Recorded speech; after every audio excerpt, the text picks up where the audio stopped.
It's not the size of the man in the fight. It's not the size of the fight in the man. Sometimes it's the size of the man you find yourself fighting. Sometimes it's the size of the fight you find yourself in.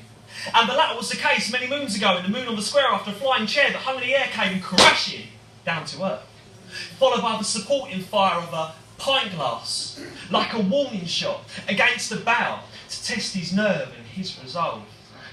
How the laughter dies and silence reigns after that first shot is fired. And I know the sound well. It's like a doodlebug's engines coughing its last, beginning to descent and falling so fast, beyond the stare and science say gasp, and never incredible artillery blaster. Fuck you playing at?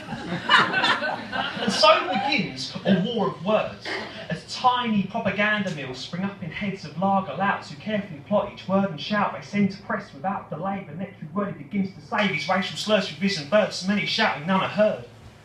And battle lines drawn across the floral carpet divide the nation into two distinct clans, aka those blokes in the corner throwing stuff and those blokes sitting by the fruit sheet.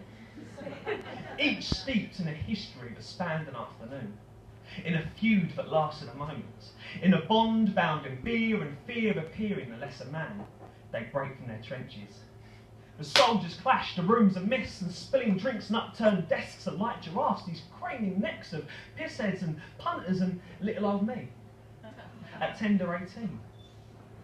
If a picture paints 1,000 words, well then a person paints 1,000,000.